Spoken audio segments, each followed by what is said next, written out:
দেখুন আমের সিজনে প্রচুর পাকা আম উঠেছে বাজারে। তো পাকা আমের আমসত্ব বানিয়ে ফেললাম। কতটা সুন্দর হয়েছে দেখুন, একদম হাতের দুদিকটা কিন্তু দেখা যাচ্ছে। আজকে এই রেসিপিটা আপনাদের সঙ্গে শেয়ার করব, তাই প্লিজ পুরো ভিডিওটি দেখতে থাকুন, সঙ্গে থাকুন যে কীভাবে আমি এই পাকা আমের আমসত্ব বানাই।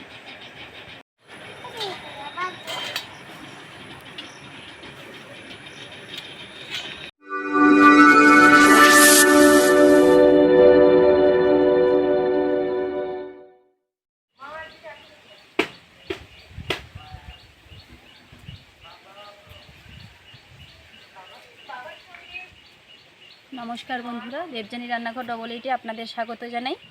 খুব রোদ্দুর আপনারা দেখতেই পাচ্ছেন, আর ভীষণ গরম পড়েছে। আর এখন আমের সিজন, প্রচুর বাজারে আম বিক্রি হচ্ছে। আমরা আম খেতে সকলেই ভীষণ ভালোবাসি। আম খেতে ভালোবাসে না এমন কেউ হয়তো নেই।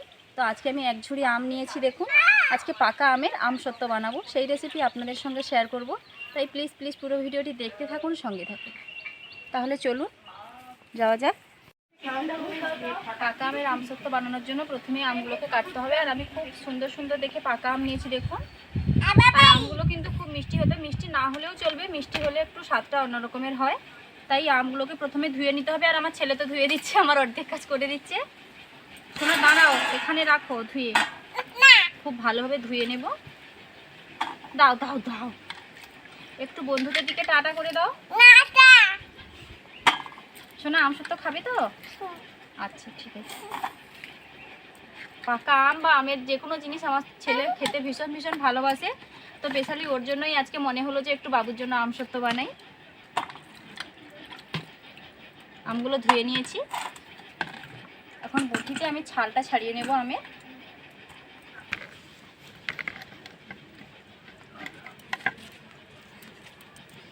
খুব সুন্দরভাবে ছালটা ছাড়িয়ে নেব।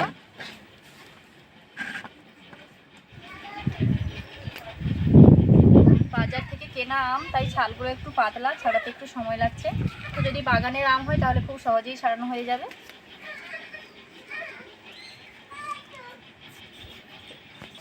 দুটো আম ছাড়িয়ে নিয়েছি, আর 2-3টে বাকি আছে, সেগুলো ছাড়িয়ে নেব। বাবু শোনা দাঁড়াও না গো। সবগুলো আম আমি খুব সুন্দরভাবে ছাড়িয়ে নিয়েছি দেখুন।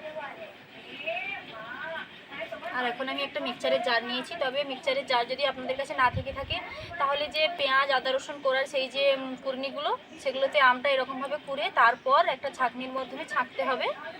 তো যেহেতু মিক্সচারের জার রয়েছে, তাই আমগুলোকে এরকমভাবে কেটে আমি জারের মধ্যে দিয়ে ব্লেন্ড করে নেব।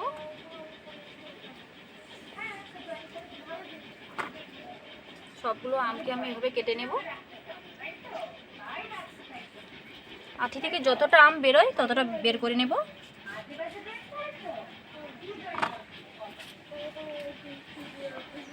আমগুলোর কালার দেখুন, আমগুলোর কালারটা যতটা সুন্দর হবে, আমসত্বের কালারটাও ঠিক ততটাই সুন্দর হবে।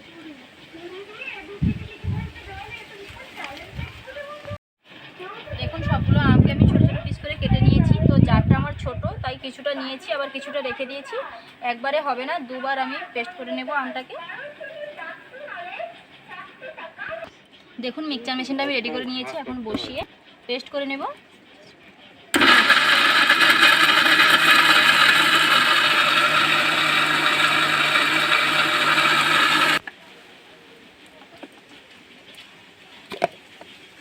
খুব সুন্দরভাবে পেস্টটা হয়ে গেছে দেখুন, একদম থকথকে হয়েছে, কতটা সুন্দর হয়েছে দেখুন। এখন এটাকে বাটির মধ্যে নিয়ে নিচ্ছি। আরও যে কটা আম বাকি আছে সেগুলোকে আবারও পেস্ট করে নেব। আবারও একবার বসিয়ে দিয়েছি।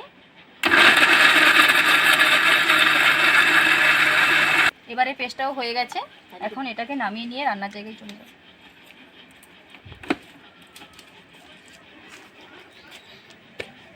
হ্যাঁ, এটাও কতটা সুন্দর হয়ে গেছে দেখুন।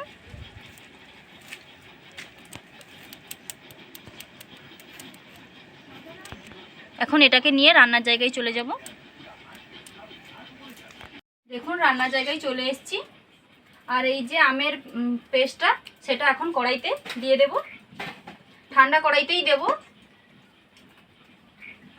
তারপর উনুনে গরমে বসাবো, পরে মুছে দিয়ে দেব। এখন গরমে বসিয়ে দিচ্ছি। ঘন ঘন নাড়তে থাকবো।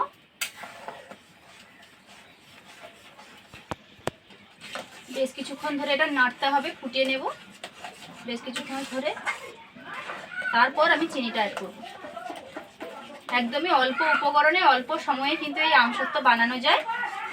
আর এই আমসত্ত্ব বাড়িতে বানানো আমসত্ত্ব কিন্তু মন ভরে একদম পেট ভরেও খেতে পারবেন। তো দোকানে কিনতে গেলে দাম বেশি, কিন্তু খেয়েও মন ভরবে না। আর এটাকে বেশ কিছু দিন ধরে সংরক্ষণ করে রাখতে পারবেন বাড়িতে। বেশ কিছুক্ষণ ধরে আমি এটা ফুটিয়ে নিয়েছি দেখুন। আর এখন এটাতে আমি চিনি দিয়ে দেব। তবে চিনিটা আপনারা যে যার মতন করে দিতে পারেন। সোনা দাও, তুমি আসো, তুমি এদিকে এসো। আপনারা যে যেরকম মিষ্টি খেতে চান সেরকমই দেবেন। ওঠো, নাও চিনিটা। বাবু চিনিটা দিয়ে দিচ্ছে দেখুন। আমি এখানে 5 চামচ মতো চিনি দিলাম। আর দিতে হবে না সোনা। বন্ধুদেরকে বলে দাও যে তুমি চিনিটা দিয়েছো। ওইদিকে ওইদিকে এদিকে এদিকে বাবার কাছে বলে দাও যে তুমি চিনি দিয়েছো। ঠিক আছে ঠিক আছে ঠিক আছে। তো এখন আবারও বেশ কিছুক্ষণ ধরে ফুটিয়ে নেব।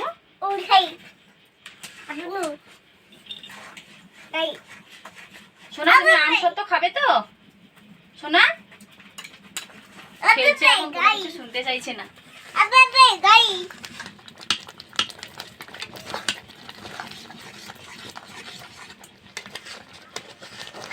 জন্য এখন খুব সুন্দরভাবে রেডি হয়ে গেছে, একদমই পারফেক্ট হয়ে গেছে। তো এখন এটাকে ওভেন থেকে নামিয়ে নেব।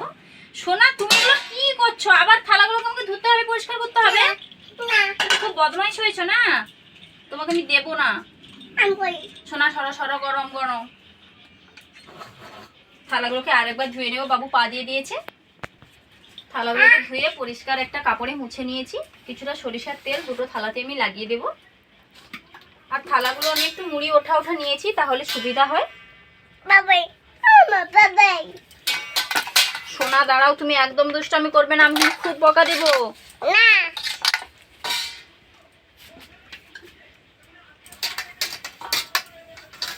আপনারা সাদা তেলও দিয়ে লাগিয়ে নিতে পারেন, এটাতে কোনো অসুবিধা নেই। সোনা দাঁড়াও। এখন থালাতে আমি ঢেলে দেবো, দুটো থালাতে ভাগ ভাগ করে।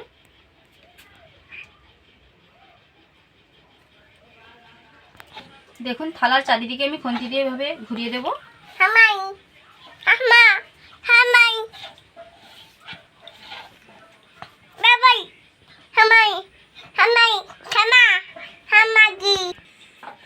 একটু থালাগুলোকে এভাবে ঝাঁকিয়ে দিচ্ছি দেখুন, তাহলে কোনো জায়গায় ফাঁকা থাকবে না, খুব সুন্দরভাবে বসে যাবে।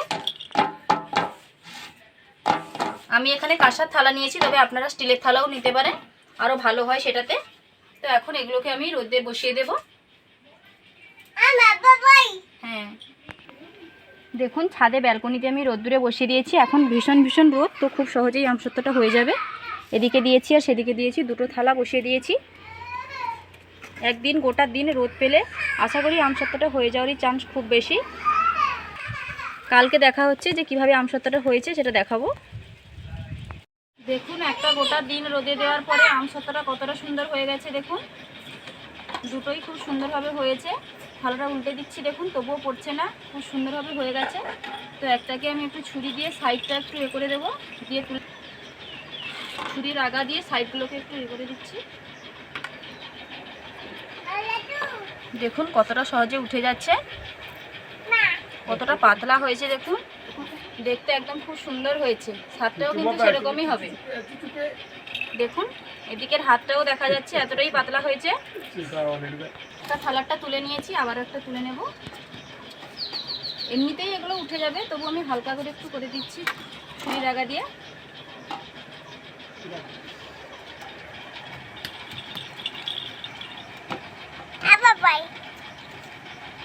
কতটা সুন্দরভাবে উঠে যাচ্ছে দেখুন, কোথাও একটুও লেগে থাকেনি। দেখুন খুব সুন্দরভাবে আমসত্ত্বটা আমার হয়ে গেছে। তো এই আমসত্ত্বটা রোদে দিয়ে বানিয়েছি। আপনাদের কাছে যদি রোদ না থাকে সেরকম সময় হয়তো করেন, তাহলে গ্যাসটা জ্বললে নিচে কিংবা উনুনটা ধরানোর পর তার উপর একটু বসিয়ে দিলে আমসত্ত্বটা এরকমই সুন্দরভাবে হয়ে যাবে। সোনা দাঁড়াও, তুমি কাটতে পারবে না। তুমি একটু বন্ধুদের দিকে দেখো তো, দেখো ওইদিকে কত বন্ধু তোমাকে দেখছে। একটু টাটা করে দাও, তুমি টাটা করে দাও। আচ্ছা ঠিক আছে ঠিক আছে। আপনারা যে যেরকম পারেন সেরকম কাটবেন আমসত্ত্বটাকে। আমি এরকম গোল গোল করে ঘুরিয়ে কেটে নেব।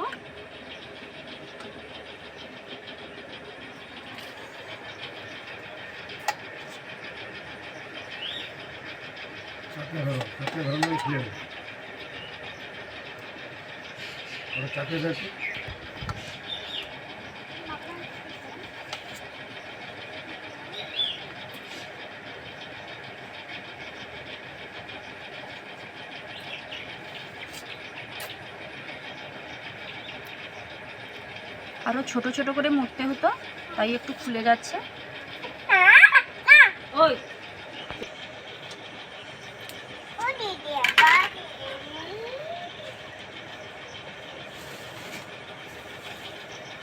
দেখুন দেখতে কতটা সুন্দর হয়েছে। বাজারে আমসত্ত্ব কিনে খেতে গেলে পয়সা অনেক চলে যায়, কিন্তু সেরকম আমসত্ত্ব পাওয়া যায় না, মন ভরে খাওয়া যায় না। তো বাড়িতে এরকমভাবে বানালে যত খুশি তত খাবেন। আবারও একটা একই রকমভাবে কেটে নেব। তো বন্ধুরা, যদি আমার এই পাকা আমের আমসত্ত্বের রেসিপি আপনাদের ভালো লেগে থাকে, প্লিজ লাইক কমেন্ট ও শেয়ার করতে ভুলবেন না। এইরকম আরও নিত্য নতুন রান্নার ভিডিও পাওয়ার জন্য অবশ্যই আমার চ্যানেলটিকে সাবস্ক্রাইব করবেন। তো এখন তো প্রচুর পাকা আমের সিজন। তো আবারও দেখা হচ্ছে নতুন কোনো পাকা আমের রেসিপি নিয়ে। ততক্ষণ সুস্থ থাকুন, ভালো থাকুন, নমস্কার।